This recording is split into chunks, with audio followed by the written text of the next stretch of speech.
By the end of this video, you'll see what your constant low-level exhaustion is pointing to, and what begins to shift when you stop trying to push through it.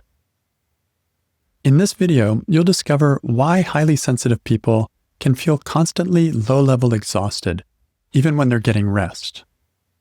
What's actually happening in your system that keeps you from fully recovering, and what begins to change when you stop pushing through and start working with your natural recovery cycle.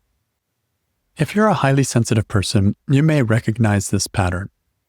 You go through the day, you get some rest at night, you sleep, and yet something still feels off. You're not completely drained, but you're not fully restored either. There's a kind of low-level fatigue that stays with you in the background. And over time, it can start to feel normal, like this is just how life is. But often, it's less about how much you're doing and more about how well your recovery is working. As highly sensitive people, we process more. We take in more detail from our environment. We think things through more deeply. We think about the repercussions of everything. And we feel things more strongly. What's going on for other people and how it affects them and how it affects us. So even small interactions can stay active in our systems much longer than for those who don't share this highly sensitive trait. So a conversation, a decision, a subtle tension with someone, and what happens is your system keeps working on it. It doesn't just disappear because the moment has passed. Because part of you is still replaying it, still trying to understand it, still trying to resolve it. And that uses energy, even when you're not actively thinking about it. So by the end of the day, you're not just tired from what happened, you're also carrying what hasn't fully settled yet. And when that doesn't get the space it needs to resolve, you go into the next day already feeling partially loaded. So the cycle continues. You move through the day, you rest a bit, but the system never fully recovers. It never fully resets. And over time, that incomplete recovery starts to stack. What's happening here has to do with recovery cycles. Every experience your system processes needs a certain amount of space to complete. There's an activation, and then there's a settling. If the settling doesn't happen, the system stays slightly activated. And that can be very subtle. You can stop working, you can sit down, you can even sleep, and your system can still be active, still processing, still holding tension, still carrying unresolved input. So on the surface, it looks like rest, and it is to a certain degree. But underneath, the cycle hasn't fully completed. And when that happens repeatedly, your baseline can start to shift. You're carrying a small amount of activation from the past moment into the next moment, and then into the next, and then into the next. And this can start to snowball. And because it's subtle, it's also very easy to miss. It can take a long time before it builds up enough that you really start to notice it. It doesn't always feel like a clear overload. It just feels like you're slightly behind, or slightly tight, or slightly tired most of the time. And that's what creates that feeling of, I'm kind of tired all the time. Not exhausted, just never fully reset. And that's when you start craving vacation or craving time alone or craving some kind of way to reset. One of the reasons this happens is that many highly sensitive people have learned to override their natural rhythm. You stay a little longer, you take on a bit more, you just work it in, you push past the point where your system would naturally pause, And in the moment, it works. You get through the situation. But the recovery gets shortened or delayed. And then the next thing begins. So instead of full cycles of activation and settling, you get partial cycles. And those partial cycles accumulate. Imagine a simple day. You have a conversation in the morning, and maybe it's slightly off, something early, nothing major, but something about it lingers in your mind.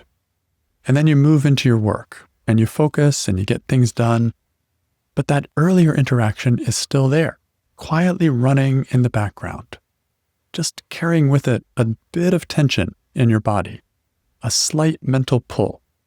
And you notice it, but you keep going. And then maybe later you take a break. Maybe you check your phone, or you scroll a little bit, or maybe you sit down for a few minutes. And it looks like rest, and it is, but your system is still actually processing on the inside. That conversation from early in the morning still hasn't fully settled.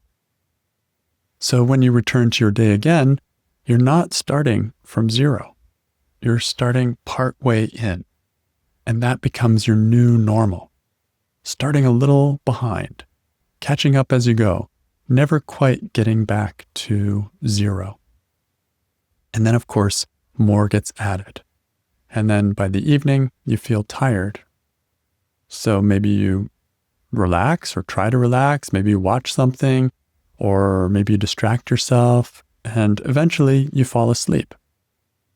But parts of the day haven't fully completed. So the next morning you wake up, not fully drained, but not fully restored either. But it doesn't have to be this way, because once you start to see this pattern, you realize you don't have to keep running the same cycle. There are basically two directions this can go. The first is in how you structure your day.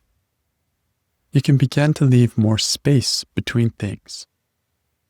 Have more of a buffer between things, more room for your system to settle, because after each thing that you do, there's going to be a little bit of processing. And so if you build that into your schedule, then you may be able to let that settle before you move into the next thing. It can help.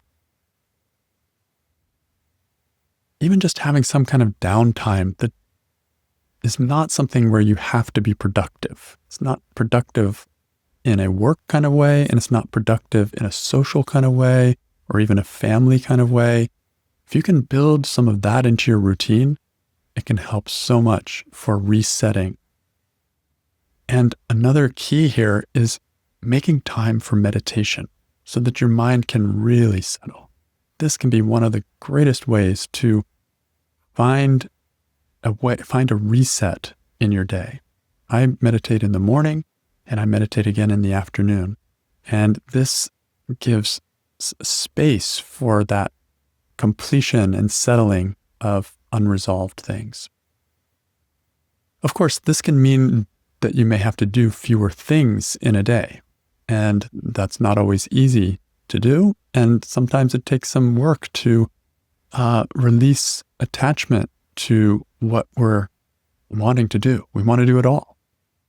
And saying no to some things can be what is necessary to allow yourself to have the time to process.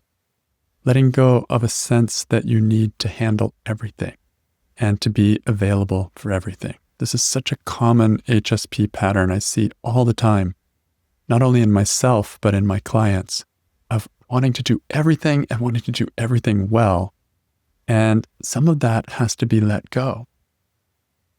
Not as a rule, but as a way of giving your system the space that it already needs.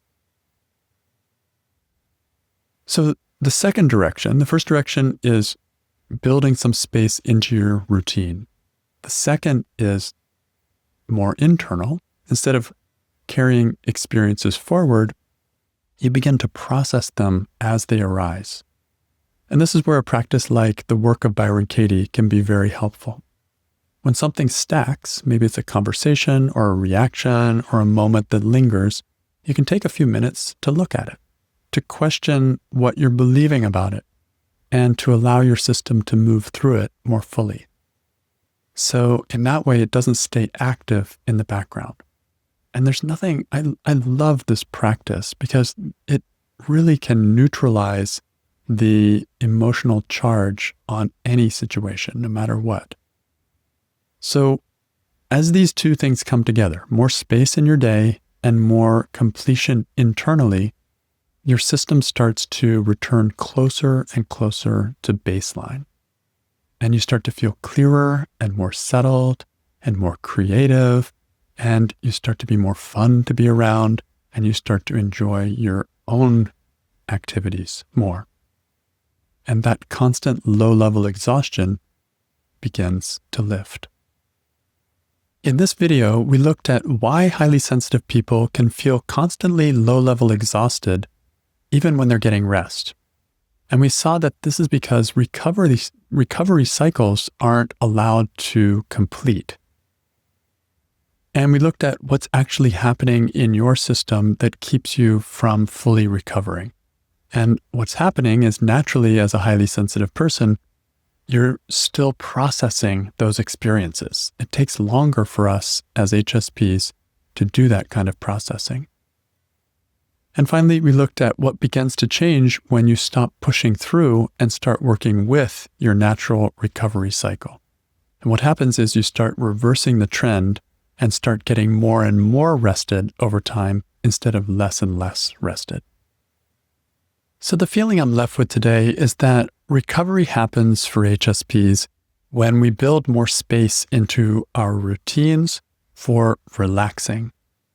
And we use tools for processing stressful experiences.